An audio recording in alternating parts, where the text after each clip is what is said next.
Spoilers lie ahead for The Last of Us Season 2, so enter at your own peril.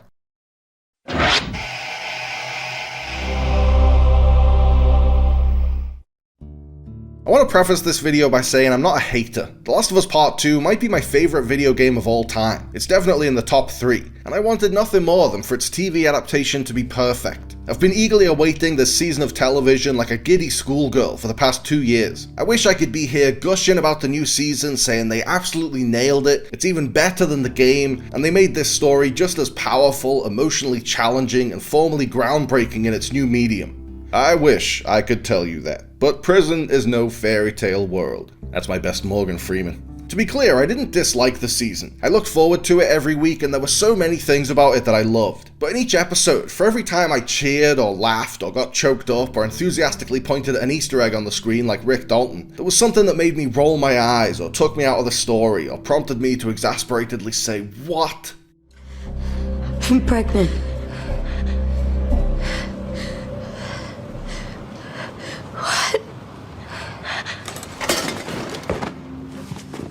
Just for some context, I watched Season 1 before playing the game, so I judged it entirely on its own merits, and I absolutely adored it. But I watched Season 2 after playing the games a million times over the past 2 years, so I found it difficult to separate the TV show from the game. I clocked about 300 hours on the original PS4 version of Part 2, and I've since clocked another 100 hours on the PS5 remaster. The whole thing is burned into my brain exactly the way it is in the source material, so anything that differed from that felt a bit off at first. I had to watch each episode twice. The first time I focused on the adaptational aspects, what they changed, what they kept the same, how it stacked up to the original. Then the second time I had a bit more clarity to evaluate it as its own thing. I used my dad and my sister as a sounding board since they've never played the games. If something seemed off to them, then it wasn't just because it was different from the game. There really was an issue there.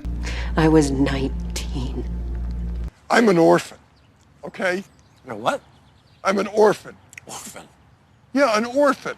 You're a little too old to be an orphan. It was fun to watch this story I know like the back of my hand through their eyes as they experienced it for the first time. My favourite reaction was from my sister, who knew Joel was going to die but not how it would go down, as Joel reached down to save Abby from the infected and she realised Joel just rescued the girl who was about to murder him. She went, "No." On a personal level, I really enjoyed the season for that aspect alone, but as an adaptation of The Last of Us Part 2, and just on its own as a season of television, there are valid criticisms to be made.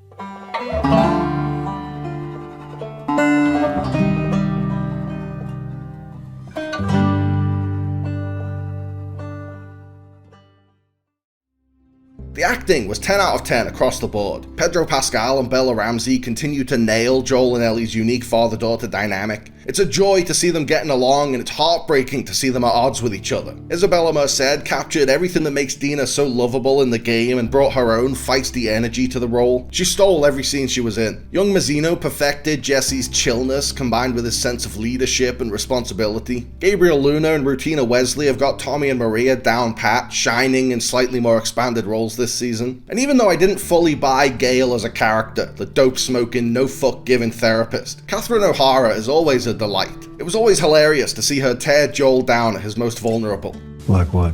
Oh, like not pretending you have the most boring problem in the world.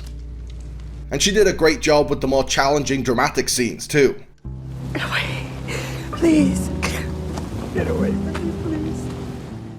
And Caitlin Mother Effin Diva proved to be the perfect choice for Abby right out of the gate. She might not have the hulking build of a professional wrestler, but she gets everything else about the character absolutely right. Her rage, her grief, her violent impulses, and the trickiest and most important aspect of Abby, her well-guarded vulnerability. I truly can't wait to see what she does when she takes center stage in Season 3, and we get to see her relationship with Lev and her grisly path to redemption. Those were your fucking people. You're my people. Everyone on the technical side of things knocked it out of the park too. The production design, the sets, the costumes, the VFX is all phenomenal. The team really brought the world of the games to life in live action. I couldn't believe how accurate they got some of the locations. Joel's porch, the music shop, the theater, the museum, the stadium, the colors, the lighting, the mise-en-scène, it was all spot on. And as usual, Gustavo Santaolalla and David Fleming's music captured the exact right emotions in each scene. The cast and crew's work was pitch perfect, but all of that stuff was layered on top of fundamentally flawed writing. Let's see. It was the best of times. It was the blurst of times. You stupid monkey. For starters, 7 episodes was just way too short, even to only tell half the story. I could understand if that was a business decision by HBO and the showrunners had to work around it, but this is HBO's new Game of Thrones-sized blockbuster show. Every episode is seen by like 100 million people worldwide, so HBO basically gave them a blank check. It was the showrunners themselves who decided to speed run through Ellie's section of the game in 7 episodes. And if you're only doing 7 episodes, why spend 3 of them in Jackson? By the time Ellie gets to Seattle on the trail of the WLF, we're already halfway through the season. It made the revenge storyline feel rushed, but the season was so weirdly paced that it also felt like there were long stretches where nothing happened. The finale races to the theater confrontation, but it also has 3 scenes where Ellie and Jesse have the same conversation about the importance of not dying 3 times. I'm gonna be a father, which means I can't die. We get it, he's gonna die and he doesn't want to. How could they possibly take over 2 years to make a 7-episode season and still have it feel so half-baked? I will grant them that the second game was much tougher to adapt than the first game. The first game is linear, episodic, and relatively straightforward. It was tailor-made for a season of television. But the power of Part 2's story is intrinsically tied to its interactive medium. It's all about perspective. Ellie's dad was killed, so she wants revenge. But Abby's dad was also killed, and she also wanted revenge. And by playing as both of them, you see both of their sides of the story. It's much easier to convey that message when it can literally put you in Abby's shoes. It's not the same in TV, where it goes from pointing the camera at one character to pointing it at another character. It's nowhere near as intimate a connection. But even so, there was a better way to adapt the game than this. Get behind them! Come on, Dina, let's go! Math is hard.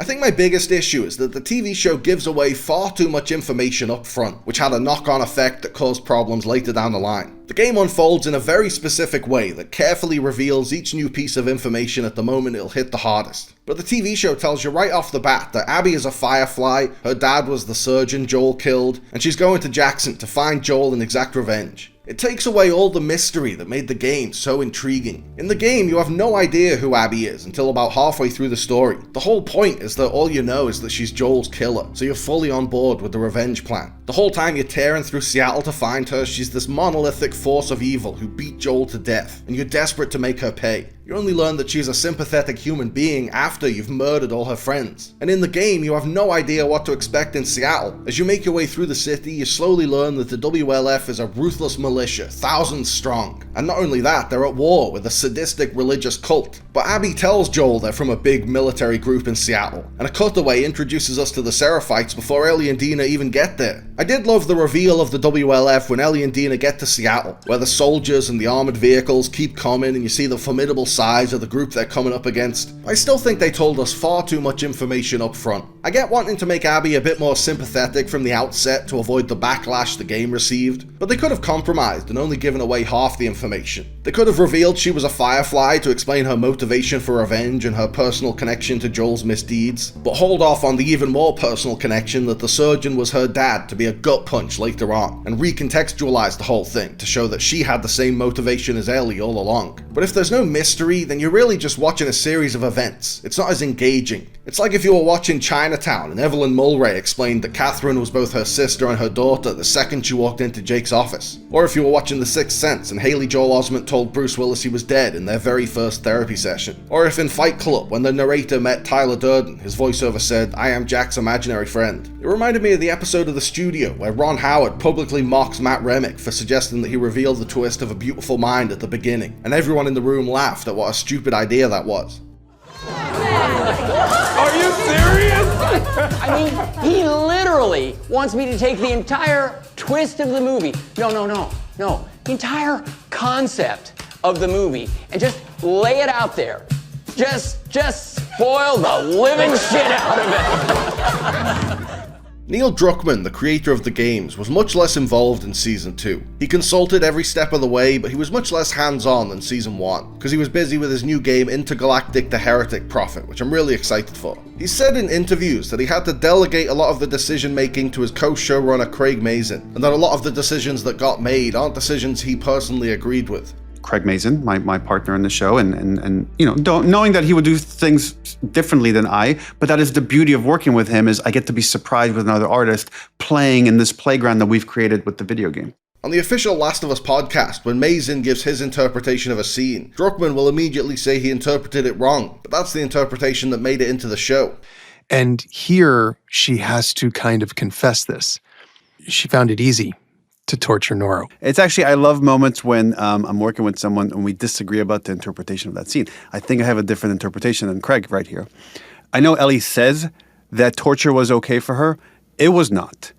I think she's lying to herself, and this has taken a huge toll on her because she is not Joel. Mazin understood the story of The Last of Us Part 1. He gets that it's about love, and he understands the perspective of a father because he is one. But I think he fundamentally misunderstands the story of Part 2. He took out everything that made it unique and flattened everything that made it interesting. Above all, I think he misunderstands Ellie's character. Bella Ramsey doesn't look any older than they did in Season 1. That's not their fault, obviously, but it meant that it was up to the writing to age up the character and show an older, more mature, more jaded Ellie. But Mazin completely fails at that. If anything, she's more childish as an adult in Season 2 than she was as a child in Season 1. She acts out and throws a tantrum whenever she doesn't get her way. Ellie is really bratty and obnoxious in the first few episodes. At first I thought maybe they were showing her like that to capture the stark contrast in her personality after Joel dies, when she suddenly becomes more subdued and closed off. But after Joel dies, she's still the exact same obnoxious brat. In the game, Joel's death changes Ellie in a deep and profound way. She's a completely different person before and after she witnesses that brutality. It's like night and day. But in the TV show, she's more or less the same person. Instead of actively avoiding any mention of Joel because it's too painful, Ellie openly talks about Joel.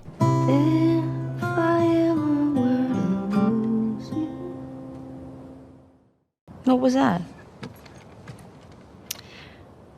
Nothing. All those lessons from Joel.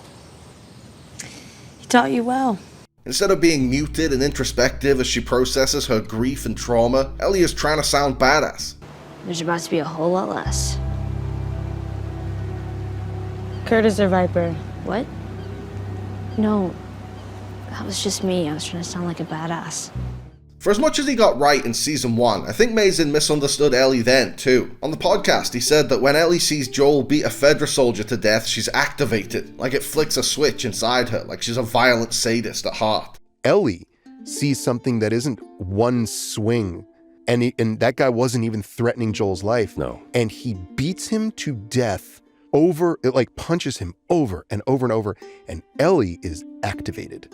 That couldn't be more wrong. She's horrified by that killing in the game. The whole story is that this naive kid is taken through a violent world and gradually desensitized to the violence around her and forced to commit violent acts herself, and it leaves her horribly traumatized. She's not excited by it. Season 1 was more faithful to the first game. It hit all the same beats, so this misinterpretation of the character didn't really show. Mazin's interpretation that Ellie is inherently violent and enjoys hurting people might have translated to Season 2, because she takes such a violent turn in this story. But for some reason, Season 2 shied away from it. Ramsey did all this stunt training to become a John Wick-style badass, and they only had Ellie kill a couple of people. She left Nora alive, and the show tells you multiple times that Owen and Mel's deaths were an accident, and she didn't mean to hurt them, even though she supposedly came to Seattle to find and kill every last one of them. What makes this story so intense and hard-hitting is that Ellie is on a warpath, but it's not much of a warpath if there's hardly any collateral damage. It's as if the show was worried about making Ellie unlikable, so they toned down the killing. But then you lose the weight of consequences and the psychological toll of this dark journey, so you basically lose all the dramatic substance. And making her act like a petulant child made her more unlikable than any amount of kills would.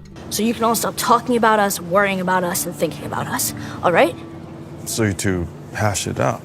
I initially liked the choice to make Joel and Dina friends. Pascal and Merced had great chemistry, and it created an interesting dynamic where Dina would have a reason to go with Ellie on her quest for revenge for more than just support. But as they go through Seattle, it sometimes seems like Dina wants revenge more than Ellie does. Ellie wants to turn back, and Dina tells a whole story about avenging her own family, and how she would have spent her entire life chasing her mother's killer if he'd gotten away. And that reminds Ellie what she's there to do. Game Ellie would not need to be reminded why she's in Seattle. She wouldn't need to be talked into staying. She needs to be talked out of it. There were so many subtle moments in the game that showed how obsessed Ellie was and how it was starting to alarm Dina. There's a conversation when Ellie worries Abby's group have been killed by infected and she won't get the chance to kill them herself. If those fuckers who killed Joel got taken out by some random infected, then they'd still be dead, Ellie. I'm not sure that's justice. After she kills the first of Abby's group, Jordan, who was cut from the TV show, Ellie feels nothing. It doesn't give her the satisfaction she was hoping for, so she immediately starts searching for the next person, even while they're being shot at. There are bullets flying at them as Ellie determines that Jordan's girlfriend Leah is at a TV station and starts trying to find it on the map. Dina has to snap her out of it. Was there a TV station on that map? I don't fucking know. Come on. Fuck, Ellie.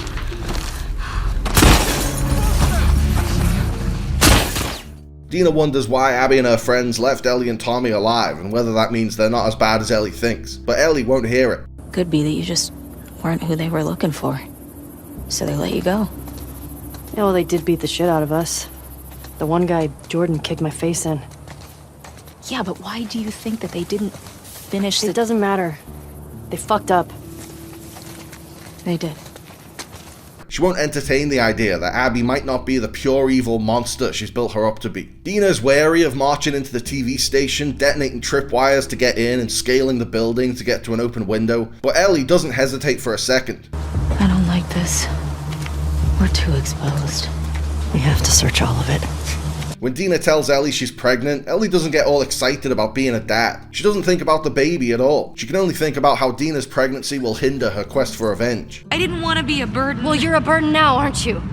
The TV show misses out all this stuff and it waters down Ellie's story. Ellie seems completely passive as she travels through Seattle. It's more like she's on a holiday than a vengeful crusade, until she sees a sign for the hospital and decides to abandon Jesse and Dina and go after Nora alone. Finally, she was acting like Game Ellie, but it was too little too late. Ellie's sudden switch to violent rage felt forced, because the show hadn't built to it like the game. It just switched gears when it was time for that plot beat. Ramsey absolutely nailed the darkness of Game Ellie when they got the chance, but TV Ellie only acted like Game Ellie when it was convenient for the plot. She spent the rest of the season as a mushy YA Fault in Our Stars fool in love. The game versions of Ellie and Dina might be my favourite fictional couple ever created. Their banter makes me smile, their arguments make me cry, and their flirtation gives me the same warm, tingly feeling as real life romance does. They're so perfect for each other, they have the same goofy sense of humour, and Dina's confidence and emotional support bring Ellie out of her shell, but they're gradually torn apart by horrific circumstances. It's the most engaging love story I've ever seen in a video game, and Ramsey and Merced had the electric romantic chemistry to replicate it on television. But the TV show gets their relationship all wrong. No, stop getting Bond wrong! The fizzling flirtations that made me feel like I was actually falling in love in the game are replaced with Disney Channel level dialogue. The Disney Channel comparison has been made a lot, and I thought it was a bit harsh at first, but then I saw it with Disney Channel music and a laugh track and realized it was spot on.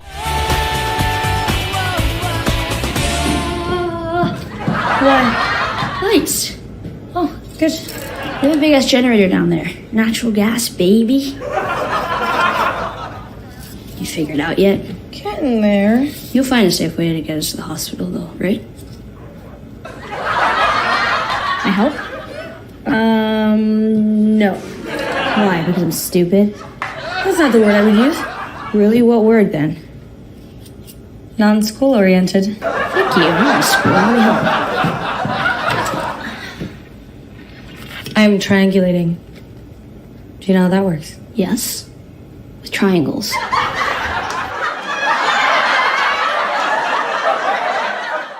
On the podcast, Mazin compared Ellie and Dina to a parent and child, which is a really fucking weird way to describe a couple. Dina's been the parent, and when parents need their kids to do something very quickly, they will lie to them.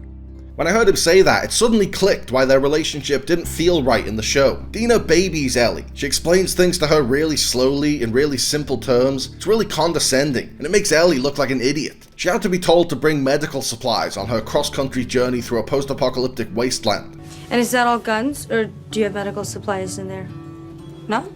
In season 1, Mazin wrote a beautiful, nuanced, realistic same-sex couple with Bill and Frank. But in season 2, he dropped the ball with Ellie and Dina. In the game, they are a beautiful, nuanced, realistic couple, but the TV show turns their story into a sappy YA romance. They joke around a lot and say a lot of cute romantic things in the game, but when their lives are in danger, they know to stop. In the TV show, even when they're in a building full of stalkers, they're still cracking jokes like they're in a Marvel movie and saying I love you for the first time. I would have loved to see the moment Ellie and Dina first said the L word, but when I saw it in the TV show, I was just distracted by how it was so not the time or place. I think the reason Bill and Frank worked so well and Ellie and Dina didn't is that while Mazin isn't gay, he is a middle-aged man, so he had something in common with Bill and Frank to get into their perspective. But with Ellie and Dina, it just felt like a 50-year-old straight man's idea of a sapphic teenage couple, based on all the tropes and cliches of those stories from other films and TV shows. 2 hours of excruciating tension, all building up to a sex scene so graphic you'll think, oh right, a man directed this. I think Mazin's biggest weakness as a writer, aside from a massive blind spot when it comes to writing women, is that he doesn't know how to do subtext. He puts everything front and center in the text. I know writers who use subtext and they're all cowards. It seems to be happening in a lot of TV shows lately. The most recent example I can think of is Dune Prophecy, where the characters are constantly saying their feelings out loud, describing what's happening out loud, explaining the underlying themes of the story out loud. Joel and Ellie both openly describe each other as a father and daughter. Now, if you don't mind, I'm gonna go on patrol with him, like fucking daddy-daughter day. Gail explains her hatred of Joel in great detail. And I resent you for it. No, maybe a little more than that. I hate you for it. I hate you for it. And yes, I know you had no choice. I know that. I know I should forgive you. The Seraphites explain what their secret whistles mean within 2 minutes of being introduced. No one falling, all clear. Keep moving. Abby talks to herself in her dream. Instead of just walking into the operating room and seeing her dad dead, a second Abby describes what she would see if she did walk into the operating room, which is nowhere near as powerful. Don't go in there. Stop it! I'm telling you, go back. No! His brains are on the floor. When Abby has Joel cornered at the chalet, she gets to deliver the speech she's denied in the game. I love that Joel still takes the triumph out of Abby's revenge with a badass one-liner. I have waited No, just shut the fuck up and do it already. But he's let her prattle on for 10 minutes at that point. The town council meeting where they vote on whether or not to send a revenge party after Joel's killers was an interesting idea for a scene, but it verbalizes the themes and ethical dilemmas before the actual story has a chance to explore them. Forgive and be forgiven. The games leave a lot of emotional things unspoken or express them in subtler ways. The TV show spoon feeds it to you, which is much less effective. For someone who co-hosts a podcast about the rules of screenwriting, Mazin doesn't seem to have ever heard the old rule of show don't tell. He tells everything. Even if he did show it, he tells it just to make sure you didn't miss it. It's so much more powerful to see Abby devastated, weeping over her dad's corpse, than to hear her explain to Joel that the surgeon he killed was her dad. Television is a visual medium. You don't have to spell everything out in dialogue. If Mazin was writing the final scene of Casablanca, he would have had Humphrey Bogart say, I love you, Ilsa, and you love me. And if you stayed with me, we'd be happy together for a little while, but we'd eventually drift apart, because our connection is very powerful, but it ultimately wouldn't last. And you'd regret not going with your husband. So you need to go with your husband now and leave me, and that'll make me sad, but it's the right thing to do, and the best thing for you in the long run. But we'll always have Paris, because remember, Paris is where we met. You left me abruptly. I never really got over it, but you've since explained why you left. It made a lot of sense, and I've had some time to process it, and I'm okay with it now. Here's looking at you, kid. Mazin has a habit of inserting an inquisitive character into the scene to ask everyone to explain the lore. The Seraphite kid asks her dad to explain what the whistles mean. Once we get resettled, I'll teach you to whistle. The Fedra soldier asks why they call the citizens voters. The citizens, why do you call them voters? It's painfully unsubtle. Why can't you just trust the audience to not be complete idiots and pick this stuff up from context? We figured out the Seraphites use whistles to communicate without having it explained in the game, and voter isn't exactly a very nuanced slur for people who have lost their democratic rights. I'm sure we could have pieced it together. The game leaves so many things unsaid, and they're still clear as day. We know Joel is Ellie's dad without hearing him say it. We know Abby is being traumatized in her sleep by the sight of her dead dad without a second Abby explaining it to her. What world are we living in where the video game version of a story is much more subtle and nuanced and understated than the Emmy-winning HBO drama version? I'm not against making changes to the source material. It is an adaptation after all, and some of Season 1's best moments deviated from the game. But in Season 2, a lot of the changes weakened the story and watered down its dark themes. During the press for Season 1, the showrunners repeated over and over that they would only change something from the game if it would enrich the story. But in Season 2, most of the changes de-rich the story. I thought the infected attack on Jackson was an incredible set piece, an awesome showcase for Tommy and Maria, and a great misdirect for people who didn't know Joel was gonna die. I didn't like that Mazin let Abby give her speech and give away all the twists, but I did like that he left Ellie conscious after Abby and her friends leave. In the game, she's knocked out cold, but in the TV show, she's still conscious, so we get to see her immediate reaction when she's left alone with Joel's body. It was heartbreaking to see her crawl across the room to lie with him. It was a really powerful image, and it was a great choice to pair it with Ashley Johnson's cover of Through the Valley. I walk through the valley of the shadow of death. Placing Joel's death in the midst of a massive Game of Thrones style battle made for a thrilling hour of television, but I think it ultimately hurt the story going forward. The infected horde breaking through the walls of Jackson led to dozens more casualties, which meant that the grief around Joel's death wasn't as palpable. He was just another body on the pile, and necessitated a 3-month interim as the town rebuilt. These 3 months completely killed the momentum. I get that Ellie had to recover from a collapsed lung, but they chose to give her a collapsed lung. They could just as easily have left her lungs intact and sent her on the road to revenge sooner. Dina justifies the wait by saying if you know where they're going, wait until they get there, but you have to get there too, so that just seems like an excuse. In the game, Ellie can't wait to hit the road. She and Dina set off for Seattle the morning after Joel is killed. By waiting 3 months, you give everyone time to grieve and make the quest for revenge feel less pressing. I'll do it this afternoon. On 2 separate occasions, this season combines one of the game's happiest moments with one of its saddest moments for a completely incongruous scene. In the game, Ellie and Dina have sex for the first time the night before Joel is killed. Then, when they hide out at the theater on their first day in Seattle, Dina tells Ellie she's pregnant. For some reason, the TV show decided to put these 2 plot points in the same scene. Ellie and Dina have sex right after Dina reveals she's pregnant. I'm pregnant.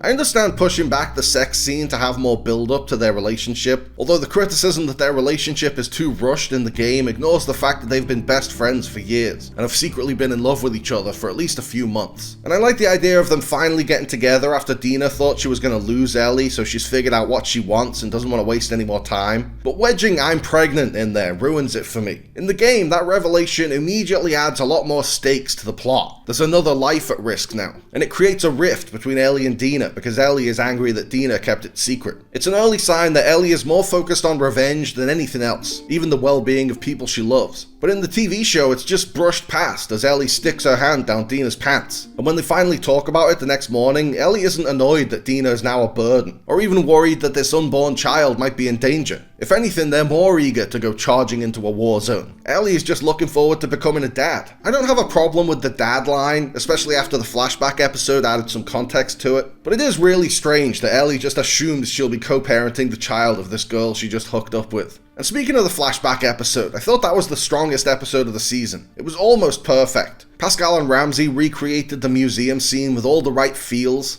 Oh my god. It is a dinosaur!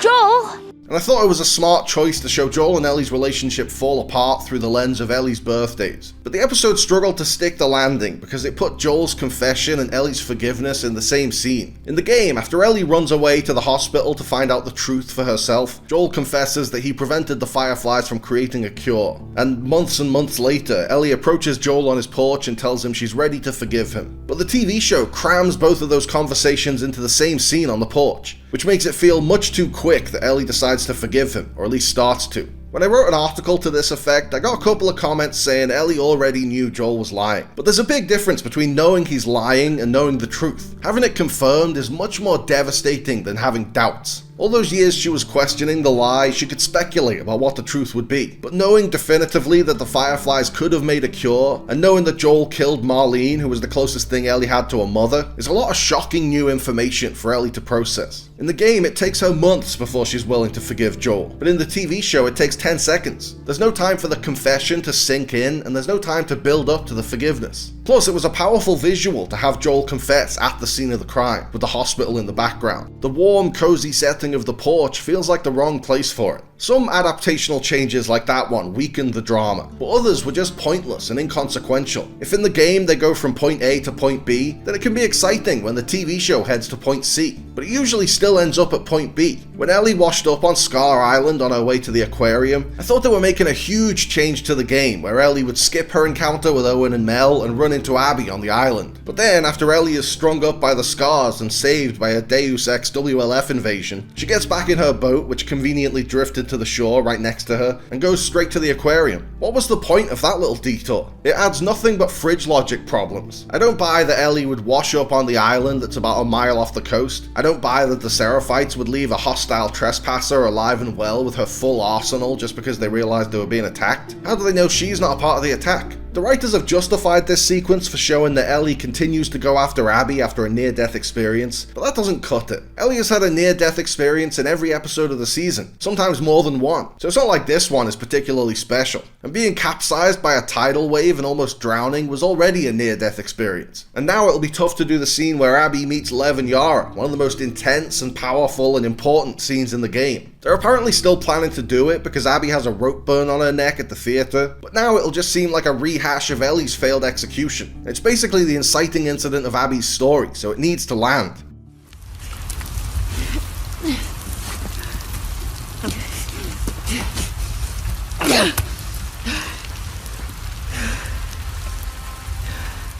Now that Season 3 is set up to adapt Abby's side of the game, I really hope they've learned the right lesson from the pacing issues of Season 2 and slow the fuck down to make sure the emotions all hit and they have time to build to each payoff. I love Abby's days in the game, and I'm loving Caitlin Dever's portrayal of the character, so I'm still excited for Season 3, even if Season 2 was mildly disappointing. And I don't think any of the problems I've brought up bothered show-only viewers anywhere near as much as they bothered players of the game, so more power to them. I know I've been pretty negative in this video, but I still like the show. I just want it to be as great as it can possibly be. I love the cast, and I want them to have material worthy of their talents and worthy of the games they're adapting. And there were moments this season when Mason proved he can provide that. I loved that he added an epitaph to Joel's grave that said beloved brother and father. I loved the scene where Joel catches Ellie with a tattoo, a lit joint, and a sexual partner. And I loved the TV show's new version of how Dina finds out Ellie is immune. I actually thought it was better than the game. In the game, Ellie's gas mask breaks by chance, revealing her immunity to Dina in a random occurrence. But in the TV show, she throws her arm in the way of a clicker to protect Dina from getting bitten. So she reveals her immunity with an act of heroism and the quick thinking to use her superpower for good. In the game, the way Dina learned about Ellie's immunity was incidental, but making it a heroic gesture to save Dina gave it a lot more emotion. Dina holding Ellie at gunpoint and refusing to believe in her immunity added more dramatic stakes to the scene. These are the kinds of changes I'm on board with. If Mason can do more stuff like that and less stuff like having every character telegraph how they're feeling at any given moment, then there's still hope. As a final note, this series has given me a chance to share this story I love and these characters I love with my family who aren't gamers. So I appreciate that, even if I don't agree with every single creative decision. I'd rather have a fervent discussion about a slightly inferior version of this story than keep the perfect version all to myself. I don't think I can forgive you for this.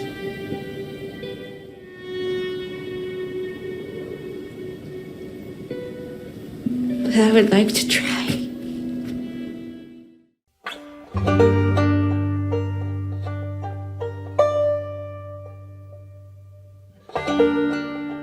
Thanks for watching, guys. I hope you liked the video. Remember to like and subscribe and click on the little bell. And also seize the day and call your mom and be kind to yourself.